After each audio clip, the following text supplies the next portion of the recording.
இன்றைக்கான mini vlog பார்க்கலாங்களா? லஞ்சுக்கு வந்து நான் ஃப்ரைட் ரைஸ் பண்ணியிருந்தேன். எக்கு ஃப்ரைட் ரைஸு அதோட சிக்கன் 65யும் செஞ்சுருந்தேன். சிம்பிளாக தான் லஞ்சு, ஆனால் ரொம்ப சூப்பராக டேஸ்ட்டாக இருந்துச்சு. Egg fried rice and chicken 65 இது நீங்கள் ஒரு தடவை ட்ரை பண்ணி பாருங்கள். இதுதான் லஞ்சு. அப்புறம் கொஞ்சம் ஷாப்பிங் போகிற வேலை இருந்துச்சா, சரின்னு ஷாப்பிங்லாம் போகலான்னு சொல்லிட்டு இந்த அயன் டேப்லெட்ஸு, கொஞ்சம் ஸ்நாக்ஸு, இந்த பாஸ்தா வந்து இந்த ட்ரை கலர் பாஸ்தா இதெல்லாம் ஆஃபரில் போட்டிருந்தாங்க. $1 தான் கிட்டத்தட்ட. அதுக்கப்புறம் இந்த ஜம்போ ஷெல்ஸு, அதுக்கப்புறம் மணிக்கொட்டி எல்லாம் வாங்குறது இருந்துச்சு.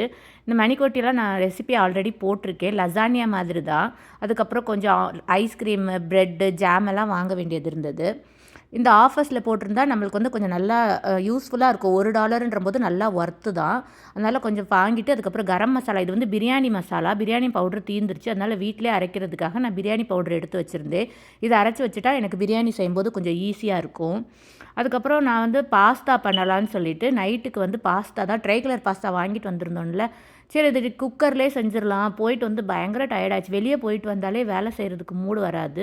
அதனால் சரின்னு கொஞ்சமாக சிக்கனும் இருந்துச்சு. சிக்கன் போட்டுட்டு ஒரு பாஸ்தா வந்து குக்கர்லேயே செஞ்சிடலாம். நான் எப்போவுமே செய்கிற மாதிரி மிக்ஸ்டு ஹர்ப்ஸு, ஆர்கானோ அந்த மாதிரிலாம் நிறையா போட்டு செய்யலை. நான் எப்போவுமே பாஸ்தாவை தனியாக வடிச்சிட்டு அதுக்கப்புறம் தான் நான் செய்வேன். ஆனால் இந்த தடவை நான் வந்து எல்லாமே சேர்த்து குக்கர்லேயே வச்சுட்டேன்.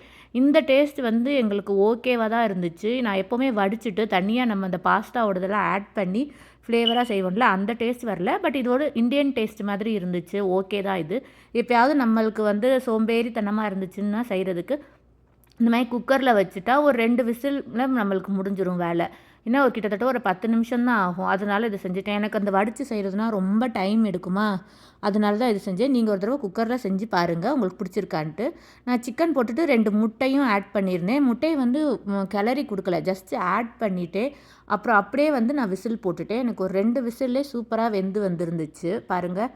நான் பட்டர் கொஞ்சம் நிறையா போட்டேன்னா அதனால கொஞ்சம் மேலே எண்ணெயாக நிற்கிது பார்த்தீங்களா. அதனால சூப்பர் டேஸ்ட்டாக தான் இருந்துச்சு. ஓகே தான் இதுவும் முட்டை சிக்கனோட சாப்பிட்றதுக்கு. இந்த இன்னையோட மினி விலாகு நல்லா உதிரி உதிரியாகவும் வந்துருந்துச்சு. பிடிச்சிருந்துச்சுன்னா லைக் பண்ணி சப்ஸ்கிரைப் பண்ணுங்கள். நாளைக்கு பார்க்கலாம். தேங்க்யூ.